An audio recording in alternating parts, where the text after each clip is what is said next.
ښځې خاوند ته ویل ما تنته را جوړه کړه ویل بدبخته لورې زه دې پاو در پورې کوم تنته وغواړې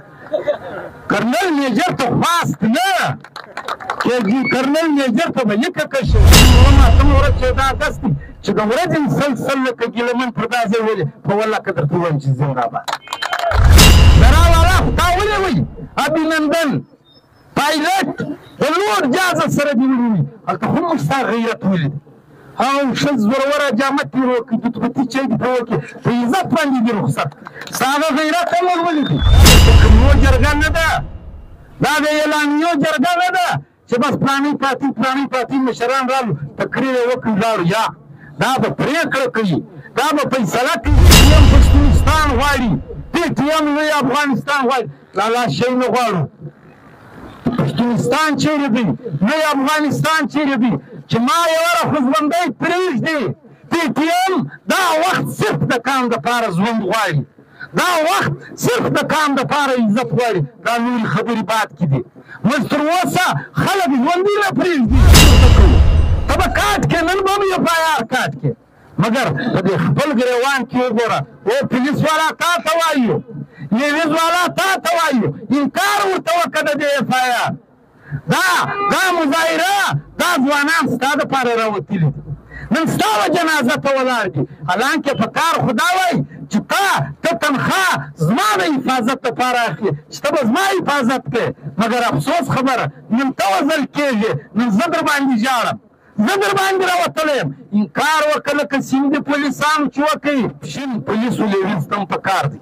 چې غیرت به کوې همت به کوې نالت دې پر دا تنخوا سي چې څوک ما وژني برته او زما عزیزان د هغه شهادتو په خلاف راوځي او ته برته د هغه قاتلانو په خلاف زموږ خیارونه کاټې اوس الیکشن تېر شو چې کومې سیاسي پارټیانې خپل ولس له تلې پنجابي به چشنې غوښتو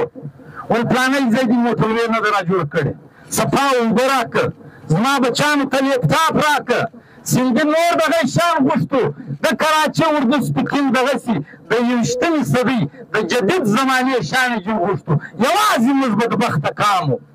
چې پاچانې به رالې موږ به یو سوال جینې کوئ چې موږ پولیس به عزته کوي موږ اپسي به عزته کوي زما بچان ورک دي پر ما سیټېدي بدماشي کوي کال د 9 مې واقعه وسوله د عمران خان ده چا دایو ته ور واچوي خدای خبر پي ټي آی والا یې نه مني وایي موږ نه دي کړي دي وایي یا پرې کړي خو چاره کیسه ده تا د شپې پر 12 بجو پورې 12,000 انسانانو ډېټا راویسته تا په یوه هفته کې دننه 10,000 انسانان ګرفتاره کړو چې شو خالي بیا د فوجي د ډبرې شی جوړ کړی دا توپ یې نړولی تا خدای حال جوړ کړي توبه نعوذ بالله لکه مکه شریفه پکې ور واچولی مګر ستا د فوجي یو تصویر وسوځل شو تا 10,000 کسان ګرفتاره کړو مګر 80 کاله کېږي زه ولکته قریب انسانان زما عزتونه خراب شو زما ځوانان خلک حلال کړو مګر تا تر ننه یو قاتل نه دی ګرفتاره کړی صرف یوه خبره د کومې خوا یې شروع کوې دا اول وار واقعه نه ده دا آخري واقعه نه ده چې دا ملک جوړ شوی دی 80 کاله کېږي دا 80 کاله دا ډرامې شروع دي 80 کاله چې د پاکستان یو کال نه و پوره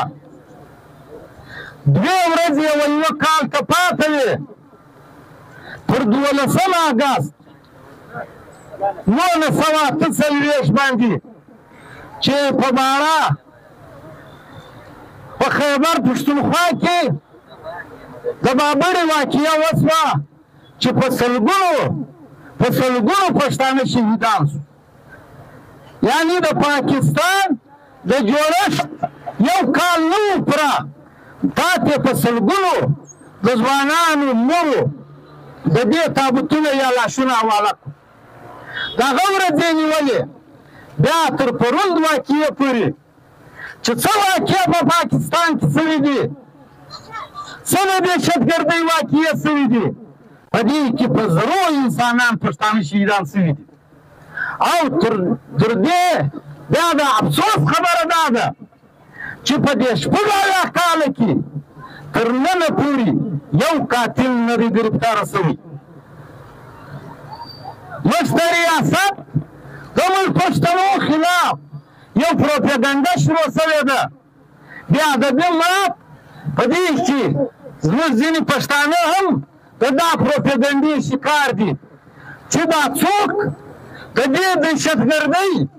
د دې ترهګرۍ خلاف خبره کوي یا دا خبره خالي کوي، دا پوښتنه خالي کوي چې زه پر چش وضع کېږم، دا زما د کام بچان څوک وځي، قاتلان څوک دي. ریاست راولاړېږي پر دا خلکو، پر دا تنظیمو، پر دا مشرانو د غداریو د دهشتګردۍ ټاپې لګوي. دا د هغه تاریخ څه دا اول تاریخ څه که فخر افغان باچا خان راواخلې، که خان شهید عبدالصمد خان اڅکزی راواخلې، بیا پسې راځي بیا که محترم محمود خان اڅکزی دی، که بیا محترم اسفندیار ولي صاحب دی، یا اوسني چې زموږ کوم مشران دي، که هغه شهید عثمان خان کاکړ و، که هغه نن ګران منظور پښتون دی، که هغه بیا علي وزیر دی، که هغه بیا په پښین کې نن دولت دا خبره کوي، یا یې بل شهزاد صاحب دا خبره کوي چې ریاست وایي چې دا غداران دي، دا فوج نه مني، دا پاکستان نه مني. موږ وایو یا اوبه به نه خړې، ته مایان نه سې چې اوبه خړې کړې. موږ د فوج خلاف نه یو، موږ د ملک خلاف نه یو. دا شناختی کارت د هر پښتانه په جیب کې دی. نن د ګیس بل، نن د بجلی بل، نن د ټلیفون بل هر پښتون جمع کوي. نن چې د ده په عدالت کې کار سي، دا ته چې د دهشتګردۍ او د غدارۍ مقدمې پر جوړ کې ته جیل ته بوځې، دی وکیل نه سي، دی ستا عدالت نه درځي. نه دی مې انکار کړی، حالانکې د 1902 آیین د پاکستان دغه آیین چې دوی متفقه آیین ورته وایي، زموږ د پښتانه قام پر دې آیین باندې ډېر تحفظات دي، د دې باوجود یې تسلیم کړی دي. موږ وایو چې دا تا لیکلي دي، پر دې باندې تا عمل وکړه، خو دی عمل نه پر کوي. موږ څه ګناه کړی د پښتنو؟ که د فخر افغان باچا خان څه ونیسې، خان شهید عبدالصمد خان اڅکزي څه ونیسې، تر ننه پورې چې موږ نن دا احتجاجي مظاهره کوو، موږ څه وایو؟ څه غواړو؟ کله موږ ویلي دي چې پاکستان مرداباد، کله موږ ویلي دي چې فوج مرداباد، کله موږ ویلي دي چې فلانی مرداباد. موږ خالي دا وایو چې امن مو پکار دی، ژوند مو پکار دی، عزت مو پکار دی. دی چې زه امن غواړم دی وایي ته دهشتګرد یې، چې زه ژوند غواړم دی وایي ته دهشتګرد یې. 21مه صدۍ ده، دنیا به کوم ځای ته ورسېده؟ پنجاب لاهور راوخته، اورنج خیمونه دي، په مځکه کې دننه بسان وریځي، انجینرینګ کالجونه دي، یونیورسټیانې دي، موټرویې دي، بجلۍ دي، اوبه دي، هر څه روان دي، یو چیک پوسټ نشته. په سیند کې بیا دغه صورتحال دی، تر ډېره حده هر د 21مې صدۍ جدید سهولیات یې ورکړي دي. مګر یوازې زموږ بدبخته قام پښتانه یو، بل اوس راسره دا اوس الیکشن تېر سو چې کومې سیاسي پارټیانې خپل ولس له تلې، پنجابي به چشم غوښتو، ول پلانی ځای دې موټروې نه ده را جوړه کړې، صفا اوبه راکړه، زما بچانو ته لیپټاپ راکړه، سیندي نور دغه شیان غوښتو. د کراچۍ اردو سپیکینګ دغسې د 21مې صدۍ د جدید زمانې شیان یې غوښتو. یوازې موږ بدبخته قام وو چې پاټیانې به رالې، موږ به یو سوال ځینې کوئ چې موږ پولیس بې عزته کوي، موږ اپسي بې عزته کوي، زما بچیان ورک دي، پر ما سیټېدي بدماشي کوي. یعنې ته سوچ وکړه، 21مه صدۍ ده، یو پاکستان دی، یو قانون دی، یو نور قومونه څه غواړي. موږ په 21مه صدۍ کې د خپل ملکه چې د لا اله الا الله محمد رسول الله به قول یې د ده چې د کلمې پر نامه جوړ دی، د دې څه موږ په 21مه صدۍ کې د ژوندو د عزت خواست کوو. ځینې خلک لګیا دي بیا د دې نور بندونه م ناست دي. خبره معذراله پی ټي ایم پښتونستان غواړي، پی ټي ایم لوی افغانستان غواړي. لا شی نه غواړو. پښتونستان چیرې دی؟ لوی افغانستان چیرې دی؟ چې ما یوه خو ژوندی پرېږدي. پی ټي ایم دا وخت صرف د کام دپاره ژوند غواړي، دا وخت صرف د کام دپاره عزت غواړي. دا نورې خبرې باد کې دي. موږ تر اوسه خلک ژوندي نه پرېږدي. څومره د افسوس خبره ده چې ستا په علاقه کې مسلسل دا واقعې، دا به د پښین ولس معمولي واقعې نه بولي. یوه خبره ډېره په افسوس کومه، د پښین ولس د مردمي شمارۍ چې پښتانه دعوه کوي چې غلطه مردمي شماري سوې ده. دا ټیم ته د حکومت په کاته کې 12 که 14 لکه شمار سوی چې دا درواغجنې مردمي شمارۍ مطابق یې راواخلي. ته 10-12 لکه انسانان یې، ستا د ځوانانو وینې پر روډ پرتې دي، ته نن 200 کسان نه یې راوتلي. ولې؟ څه څو غیرت، څه څو د پښین غیرت چې دا پښین مغولو ته په ټول پښتونخوا وطن کې په لر بر افغان وطن کې پښین چې د مغولو خلاف کومه مبارزه کړې ده دا به تاریخ یاد ساتي. موږ ولې دومره کمزوري رالو؟ څو عمر مخکې یو ریپسي والا دلته د یو خورکۍ سپرونی کشکړۍ په یاد وي دي که نه دي په یاد؟ 100 کسان نه راووتو. نن د ځوانان په وینو کې پراته دي، نن ته 200 کسان یې راوتلي. ډېر بخښنه غواړم، دا که چیرې د پارلماني پارټۍ سه یو سیټ ګرځېدلی وای دلته به نن په زرو انسانان ناست وای. دا که یو پارټۍ د بلې پارټۍ خلاف یا د هغه په مقابله کې د طاقت مظاهره کوي دلته به بیا په زرو انسانان ناست وای. مګر نن ستا د ځوانانو وینې پر روډو پراته دي، ستا د ادبي ماپ تور سرې بې عزته کېږي. نن ورسوي دا ځوانان پر کور به څه حال وي؟ نن پښین 200 کسه راوتلی دي. ولې؟ دا څه د بل په خلاف خو مظاهره نه ده. او سرکار پولیس یې وروسته خواست کړو. ټول اکثریت به زموږ پښتانه یې کې ولاړ به یې دلته 2-3 وخت جامتونه ورته سوي وو، رپورټینګ به کوي، خواست ورته کوو. ته به کاټ کې نن به هم FIR کاټ کې، مګر په دې خپل ګریوان کې وګوره او پولیس والا تا ته وایو، نیویز والا تا ته وایو، انکار ورته وکړه د دې FIR. دا مظاهره دا ځوانان ستا دپاره راوتلي دي، نن ستا به جنازه ته ولاړ دي. حالانکې په کار خو دا وایي چې ته تنخوا زما د حفاظت دپاره اخلي چې ته به زما حفاظت کوې. مګر افسوس خبره نن ته وژل کېږي، نن زه در باندې ژاړم، زه در باندې راوتلی یم. انکار وکړه لکه سیندي پولیسانو چې وکوي. کله چې په کراچي کې آی جي چې ادارو والا پورته کوي چې د مریم نواز خلاف په خامخا FIR کړي، ټول سیندیانو پولیسو انکار وکړي چې موږ نه کوو ډیوټیانې. د پښین پولیسو لیویز ته هم پکار دی چې غیرت وکړي، همت وکړي، نالت دې پر دا تنخوا سي چې څوک ما وزري برته او زما عزیزان د هغه شهادتو په خلاف راوځي او ته برته د هغه قاتلانو په خلاف زموږ FIR-ونه کاټي. هېڅ مالي کالا دی خو اوس یې خواست کوو پښتنو. ټولو مقررینو وویل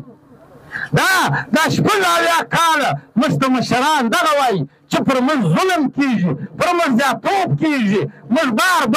قرآنونه او قسمونه ورته اخیستي دي چې نه یو خلاف د ملک، نه یو خلاف د فوج، هغه بیا هم هېڅ سر نه خلاصوي. په تا ظلم روان دی. ته به کار دی چې دا سوچ وکړې چې ولې د ما سره دا ظلم کېږي، ولې د ما سره دا زیاتوب کېږي. عجبه دهشتګرد نه دی. په پنجاب کې خیر خیریت دی، په سند کې خیر خیریت دی، یوازې د پښتانه وطن دی چې دلته دهشتګرد دی، ترهګري ده. څوک به ګرفتاره کوي؟ دا به څوک نیسي؟ 2200 اربه روپۍ سالانه په بجټ کې تا اخلې، و تعلیم ته 400 اربه ته ورکوې، و ولس ته 300 اربه روپۍ و 24 کړو عوامو ته یږدې. ته 6.5 لکه پوځ یې، ته 2.5 اربه روپۍ اخلې. دا رودې څه؟ هغه دی خلک د بجلۍ بلان پټرول ډیزل ټیکسونه هغه ناروا ټیکسونه بیا هم پر ځان مسلط کړي دي هغه کاروبارونه در په دره تا بیا هم د بجلۍ هم د ګیس هم پټرول هم ټیکس هر څه درکوي پیسې درکوي جدیدترین اسلحه د پاکستان فوج سره ورسره ده بهترین انټیلیجنس ادارې دي هر وسایل ته لري مګر شپږ اویا کاله کېږي تا د په کام یو قاتل ماته ګرفتاره نه کوي تا په پېښور آرمي سکول کې زما 1.5 ماشومان حلال سو تا د دې قاتل ګرفتاره نه کوي تا اوس را روان دي 15 ورځې بعد 8 اګست په دغه کوټه ښار کې بم دماکه وسوه 100 تقریب زما د کام طاقتوره کریم وکیلان چې دا به نن سبا په سپریم کورټ په هاي کورټ کې ناست وی دا شهیدان سو زما قاتلان ګرفتاره نه سو په زرګونو انسانان په سوات باجوړ خیبر پښتونخوا کې خلکو زما د حلال کو سیاسي مشران سیاسي کارکنان مولوي حنیف شهید ارمان شهید شهید عثمان خان کاکړ په باجوړ کې د جمعیت علما اسلام علما کرام نور سیاسي پارټي مشران په زرګونو انسانان شهیدان سو تا یو ګرفتاره نه کړي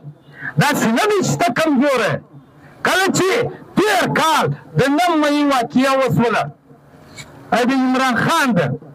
چاګایو ته ور واچوي خدای خبر پی ټي آی والا یې نه مني وایي موږ نه دي کړي دي وایي یا پرې کړي خو چاره کیسه ده تا د شپې پر 12 بجو پورې 12,000 انسانانو ډېټا راویسته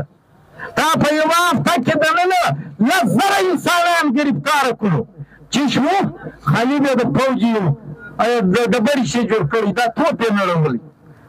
تا خدای حال جوړ کړي توبه نعوذ بالله لکه مکه شریفه پکې ور واچولی مګر ستا د فوجي یو تصویر وسوځل سو تا 10,000 کسان ګرفتاره کړو مګر 8 کاله کېږي زه ولک تقریب انسانان زما عزتونه خراب سو زما ځوانان خلک حلال کړو مګر تا تر ننه یو قاتل نه دی ګرفتاره کړی صرف یوه خبره وکړې چې اسکے پیچھے راہ د انډیا ده پخوا به ولا اشرف غني ګورنمنټ دی لالا موږ دا منو در سره وبې منو چې راه دي که پلانا دي ته څه کوې د راه والا خو تا ولې وایي ابینندن پایلټ د لوړ جهازه سره دې ولي هلته خو موږ ستا غیرت ولیدو او ښه زوروره جامه تېر وکړي توتپتي چای دې ته وکړي په عزت باندې دې رخصت ستا هغه غیرت هم ور ولیدو مګر نن چې پښتانه ځوانان و تا ته خالي دا وایي چې زما امن په کار دی هغه بیا ته لکه ګیلمن شهید ته بیا په زندانو کې اچې ته بیا د دې ما په سپۍ خورې بیا خرې په سر ولې بیا شهید کوې نو یوه خبره کوو موږ بار کړې ده نه وایي چې فوج مرداباد نه وایي چې ملک مرداباد دا پروفیشن هم درته وایي چې پاک فوج زنده‌باد پولیس زنده‌باد پاکستان زنده‌باد مګر کم فوج کم ملک کم پاکستان زنده‌باد هغه ملک هغه پاکستان هغه فوج زنده‌باد چې هغه زنده‌باد چې زما د مور د خور زما د ځوان دومره قدر کوي لکه د پنجابي کرنل میجر د خور د مور چې کم عزت یا زنده‌باد کداره کم نه وي کای ټارګېټ کیلینګ کای وهل ټکول یې کای زه به درته وایم چې زه امن غواړم ته به بیا د دهشتګردۍ پایار ونه کاټې او د 9 ورځ 14 اګست چې د ورځې مسلسل لکه ګیلمن پر دا ځای ولې په والله که درته ووایم چې زنده‌باد او یوه خبره بله کوو پښتنو ناوخته هم دی هلې به اوس شیش راباسو ګیلې خو ګرده کوو وایي خو ګرده چې ظلم را سره کېږي هر یې اتفاق دی هل یې اتحاد دی هل لکه دا ځینې ملګرو چې وایي نیشنل ایجنډا ده پښتون نیشنل ایجنډا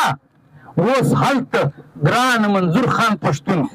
د دې حل دپاره راپورته سوی دي پی ټي ایم راپورته سوی دي پر 11 اکتوبر به جرګه کېږي او دا منظور خان ډېر واضح ویلي دي بار یې وویل دلته دا ځینې ناپوه ملګري یوه خبره موږ ډېره واضح کوو هر څوک چې په دې کې بیا د بیم ماپګنج جوړوي د دې جرګې د ناکامولو کوشش کوي دا جرګه ناکامېده معنا دا چې دا قام ناکامه کوي دا وطن در په درې ته دی دا جرګه بله په هېڅ باره کې نه ده صرف د پښتانه د ژوند په باره کې ده د پښتانه د عزت په باره کې ده هر سړی چې پر پی ټي ایم تحفظات لري هر سړی چې پر پښتونخوا ملي پارټۍ تحفظات لري یا پر بله پارټۍ ولري راځي چې جرګې په دې بیان کې چې د قام غټه ستونزه منظور پښتون ده ده ټول ستونزه جوړه کړې دې که بیان وکړه جرګه کې وایي اوري پښتانه هو دا جرګه به خامخا کوو لازمې به کوو او د دې دپاره د پی ټي ایم هر ملګری په دې به ځان نه خلاصوي چې زه ذمهواره نه یم د پی ټي ایم هر ملګری دا د پی ټي ایم په عین کې لیکلي دي چې په بله پارټۍ په بل پښتانه مشر یا په یو قبایلي سړي پسې سپکې پاسکې کوي د دې د پی ټي ایم سره هېڅ تعلق نشته هېڅ تعلق یې نشته پی ټي ایم معنا اتفاق دا تحریک معنا اتفاق هر پښتون موږ ته بالکل عزتمند دي قدرمند دي که هغه د هرې پارټۍ که د هر څوک موږ د یو پښتانه میجر لا قدر کوو د یو پښتانه کرنل لا قدر کوو خو دا یوه خبره به کوو د پی ټي ایم ورسره ټولو پښتنو ځوانانو ته خواست کوو چې د دې جرګې دپاره د دې قامي عدالت دپاره په کار دي 2 میاشتې پاتې شوې دومره همت وکړو راځي به منظور خان به پښین ته به راځي ډېر ژر به راځي خو دوی به په خپل کلو کې داسې یو مهم چلوي داسې ملنه مهم چې دا جرګه دا د تقریرو جرګه نه ده دا د اعلامیو جرګه نه ده چې بس پلاني پارټي مشران رالو تقریر یې وکړي لاړو یا دا به پرېکړه کوي دا به فیصله کوي او یوه خبره ډېره واضح کوو دا ځینې ناپوهان الزامونه لګوي چې پی ټي ایم په دا جرګه کې د پښتونستان جنډۍ پورته کوي د ملک لا یو شی نشته کوربه یې پی ټي ایم دی کوربه یې منظور پښتون دی فیصله به قام کوي که پښتونستان جوړوي که ملي افغانستان جوړوي که په جمعیت علما اسلام ګډېدله دا د قام فیصله ده قام به فیصله کوي نو عزیزانو وخت ناوخته دی اخري یو خواست درته کوو پښین ولس ته خواست کوو چې لا هر څوک چې په هره پارټۍ کې زنده‌باد د یوې پارټۍ سره په کلمه درته وایو لا اله الا الله محمد رسول الله پر دې بنیاد د هېڅ چا سره نفرت نه کوو چې ته په پی ټي ایم کې ولې نه په فلانۍ پارټۍ کې د ګور د عزت احترام کوو خالي یو خاص ورته کوو چې لالا ستا جنډۍ ستا مشر ستا پروګرام زنده‌باد نیکه ووټونه وکړه په هر نامه چې کوې وزارتونه کرسۍ هر څه دې مبارک شه یو خاص درته کوو چې د قام خبره راله د ننګ خبره راله د پښین خبره راله بیا دپاره د خدای دپاره د دې قام دا نور اختلافاتونه سیټ ته کړي راسئ چې د خپل قام دپاره دلته یو ځای کښېنو نه څه به چا لیدلی دا د پښین په ذهن کې کښېږدئ نه یې تر وزیرستانیانو تکړه خلک پښین نه یې تر باجوړ تکړه خلک نه یې تر سواتي تکړه خلک چې پر باجوړ پر سوات پر وزیرستان اتفاق یې نه کاوه د نن 15 کاله مخکې سال وباندې څو بې عزتۍ یې وسوې نن ټول پاکستان په دوی ډک دی خپل کورونو جنتا ته ته هم تر هغو تکړه قسم ده که یې نه تر هغو سور سترګی که دې دغسې بې اتفاقي وه چې ستا ځوانان به خلک وژني ته به 200 نه راوځې په خدای چې تر دا پښین لمبې پورته شي ته به چېرې ځې په هغه ټیم کې ټول وزیرستان ټول باجوړ ټول سوات اور اخیستی وو ټول پښتانه ورته کتل موږ سره درېدو مګر دا وخت د نیکبختۍ بې بولو ځوانان راپورته سوي دي تحریک دي نوي ځوانان دي سوشل میډیا ده نن د ټول نر بر پښتانه افغانان سره په اتفاق دي راسئ د دې ګټه واخلو راسئ یو پر بل لاسونه سره واچوو چې په اتفاق نه سې تا ته څوک په جولۍ کې دا شی نه درکوي ځینې خلکو بیان کړو چې کرنل میجر دی لالا بېادبي ما هغه یو ښځې خاوند ته ویلی ما ته نه ته راجوړه کړه هغه بدبخته لورې زه دې پاو در پوره کوم ته نه ته وایه کرنل میجر ته خواست نه کرنل میجر ته به لیکه کشه وو لیکه به کشه وو چې دا هر څه اوس دا ملګري زموږ ملګري نارې وایي دا ډېر خلک خوابه به دي چې یې جو دې شبګردي اسکي پیچې دا ناره مه وه لالا موږ چیلنج وایو په کراچي کې مې ورته ویلي دي په اسلام آباد کې کوم دا در ثابته نه کړه دغه د پښین کرنل ته وایي در وموغاړه په چیلنج د پښین په مخ کې درته وایو کوم دا ناره در ثابته نه کړه چې یې جو دهشتګردي اس کې چې دا ستا خره وردي کوم در ثابته نه کړه حلال مه کړه